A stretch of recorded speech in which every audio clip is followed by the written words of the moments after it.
बाबा जी की और हजूर जी की प्यारी संगत को राधा स्वामी जी। संगत जी,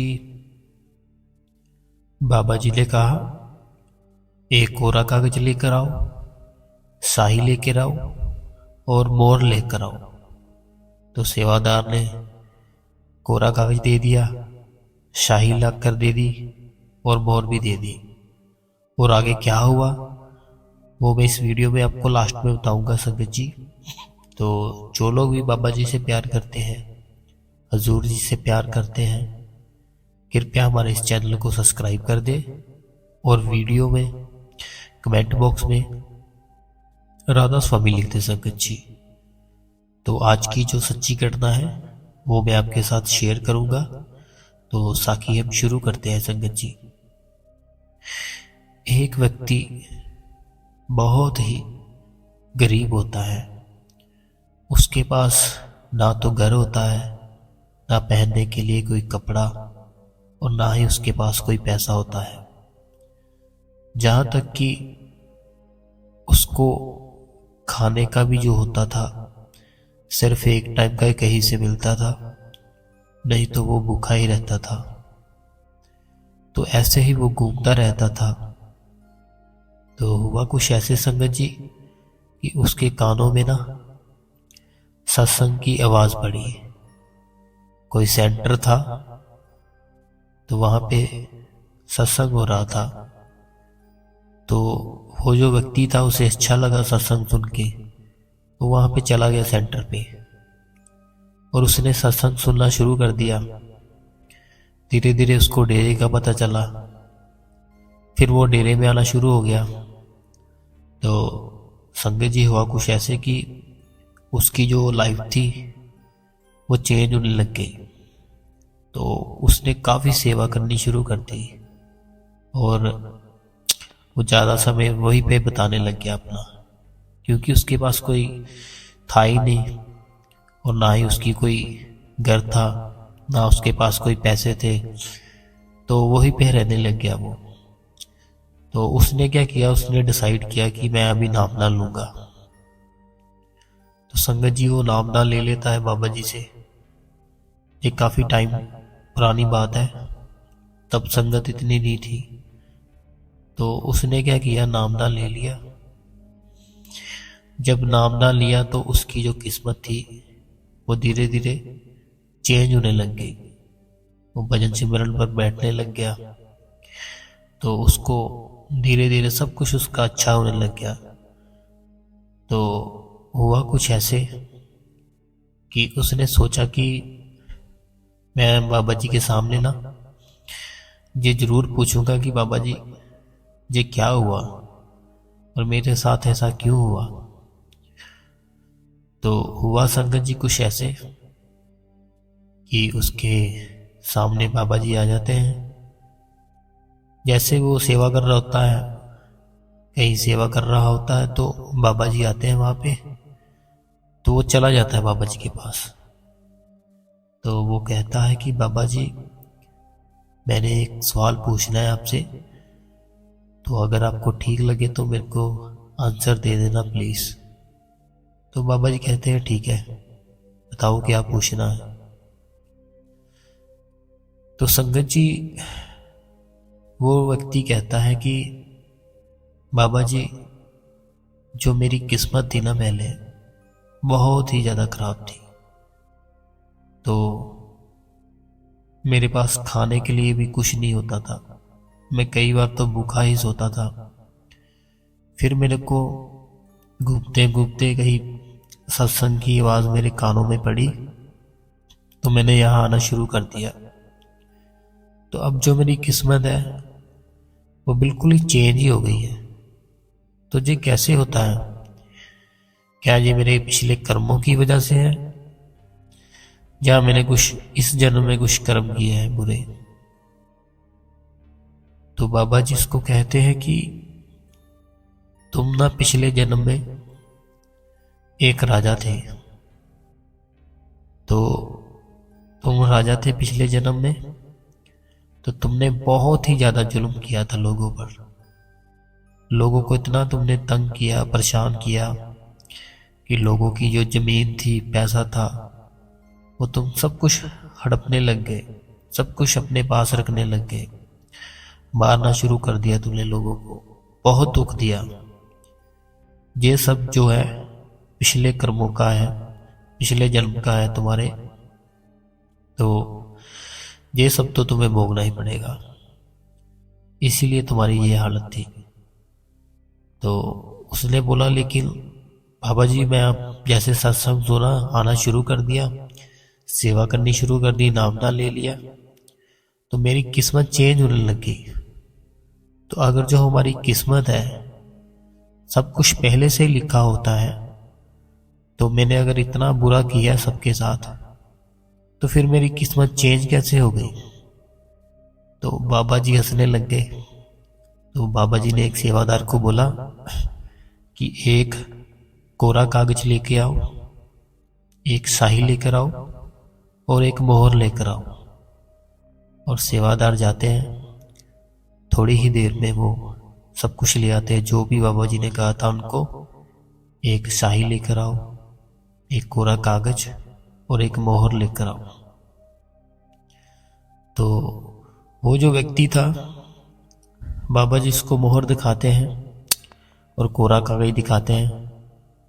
तो बाबा जी इसको बोलते हैं कि ये जो मोहर है, इसके जो अक्षर है, जो भी उस पे लिखा होता मोहर पे ना, इसके अक्षर आपको दिख रहे हैं? तो वो बोलता कि हाँ मुझे दिख रहे हैं। तो बाबा जी पूछते कि उल्टा दिख रहे हैं, सीधे दिख रहे हैं? तो वो व्यक्ति बोलता कि नहीं बाबा जी, उल्टे दिख रहे हैं। तो फिर बाबा जी क्या करते हैं, वो जो मोहर होती है शाही में डुबोते हैं और जो कोरा कागज होता है उस पर लगा देते वो मोहर। तो बाबा जी पूछते हैं कि अब ये जो अक्षर है, जहाँ मैंने कोरे कागज पर लगा दिए, अब देखो ये सीधे हैं या उल्टे हैं? तो वो व्यक्ति देखता है, तो वो बोलता है कि हाँ बाबा जी अब ये सीधे हो गए अक्षर, और अब ये पढ़ा भी जा रहा है क्या लिखा है। तो बाबा जी कहते हैं अब कुछ समझ आया कि नहीं? तो वो व्यक्ति कहता है कि बाबा जी मुझे इतना समझ नहीं आया कुछ, आप अच्छे से समझाए मुझे। तो बाबा जी कहते कि जो ब्रह्मा जी ने जब सृष्टि रची थी ना, तो वो जब सब कुछ लिख रहे होते हैं ना, तो जो एक शाही होती है वो बच जाती है शाही। तो जो कुल मालिक है ना, तो ब्रह्मा जी उससे पूछते हैं कि ये जो शाही बच गई है, जो भी लिखना था मैंने तो लिख दिया, तो ये शाही जो बच गई इसका क्या करना है? तो जो भगवान जी होते हैं ब्रह्मा जी से कहते हैं कि ये शाही उन संतों को दे दो जो भी दुनिया में सच्चे संत है, ताकि जो आपका लिखा है वो तो कोई चेंज नहीं कर सकता, लेकिन जो संत है वो सब कुछ चेंज कर सकते हैं।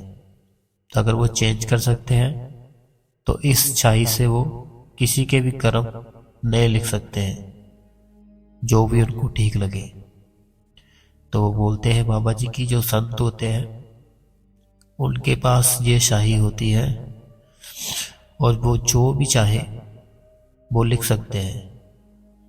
तो जैसे कोरे कागज पे बाबा जी ने उसको मोहर लगाकर दिखाई, तो जो अक्षर थे वो सीधे हो गए। तो ऐसे ही वो बाबा जी बोलते हैं कि हमारा हाल है, हमारे जो पिछले कर्म है वो बहुत ही ज़्यादा भारी होते हैं। तो अगर हमने पिछले जो कर्म है उसको ख़त्म करना है, अपनी जो लाइफ है उसको अच्छा करना है, अपने जीवन को अच्छा करना है, तो हमारे जो कर्मों का है भार हम पे, वो हमें हल्का करना पड़ेगा।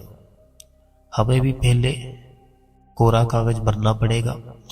हमारे जो ख्याल है, हमारा जो ध्यान है, हमारी जितनी भी इच्छाएं हैं, हमारा जो भी दुनिया में ख्याल फैला हुआ है, हमें सब कुछ खत्म करना पड़ेगा, एक कोरे कागज की तरह बनना पड़ेगा। तो फिर वो जो हमारा सतगुरु है वो हमारा जो हमारे उल्टे अक्षर हुए हैं उसको सीधा कर देगा, वो मोहर लगा देगा हमारा सतगुरु ना हम पर। तो हमारे जितने भी बुरे कर्म होते हैं पिछले जन्म के, हम वही भुगत रहे होते हैं। तो ऐसे हमें पहले अपने आप को भजन सिमरन करके बिल्कुल एक कोरा कागज कर लेना होता है, एकदम कोरा कागज। कुछ भी ना हमारे अंदर बचे, कोई इच्छा ना बचे, किसी को दुख ना देने की इच्छा हो, कुछ भी, सब कुछ एकदम खाली। तो फिर जो पहले से लिखा वो तो खत्म हो जाएगा ना, अगर हम भजन सिमरन करेंगे, अच्छे काम करेंगे। तो अगर पहले पे कागज पर सब कुछ लिखा है, कागज पर भरा हुआ है, तो जो नया कैसे लिखा जाएगा संगत जी। तो ऐसे ही हमें पहले अपने आप को खाली करना पड़ेगा, कोरा कागज बनना पड़ेगा। तो अगर जब नए कर्म भी लिखना है, नई खुशियां भी बाबा जी ने लिखनी है, तो वो फिर ही लिखेंगे, पहले जो हमारे कर्म है वो खत्म हो गए। तो ऐसे ही हमारे जो प्यारे बाबा जी हैं संगत जी, वो चाहे तो कुछ भी कर सकते हैं, कुछ भी। तो हमें भी अपनी ओर से करना चाहिए सब कुछ। हमें भी बाबा जी की बात माननी चाहिए, जो बाबा जी कहते हैं कि कम खाओ, कम सोओ और भजन सिमरन करो, ज़्यादा से ज़्यादा। हर टाइम सिमरन करो और रात को भी बैठो सोते टाइम भजन पे, सिमरन पे। सुबह भी उठो, भजन सिमरन करो। तो जो आपकी लाइफ है, जो आपकी ज़िंदगी गुजर रही है, वो एकदम बिल्कुल स्मूथ हो जाएगी, एकदम अच्छी हो जाएगी। आपको पता चल जाएगा कि हमारे जो जीवन का मकसद है वो क्या है।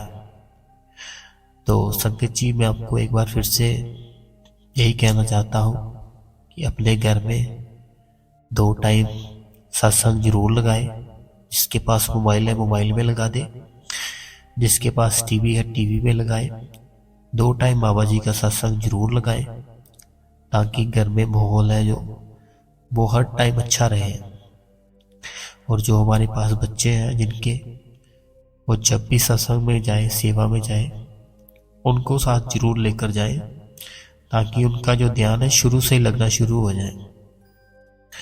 तो अगर आपको संगत जी साखियाँ अच्छी लगती है, आज की साखी कैसी लगी आपको, तो जो भी बाबा जी से प्यार करते हैं, हजूर जी से प्यार करते हैं, तो मेरी हाथ जोड़कर विनती है कि प्लीज़ हमारे चैनल को सब्सक्राइब कर दें और कमेंट बॉक्स में संगत जी राधा स्वामी लिखते हैं, राधा स्वामी।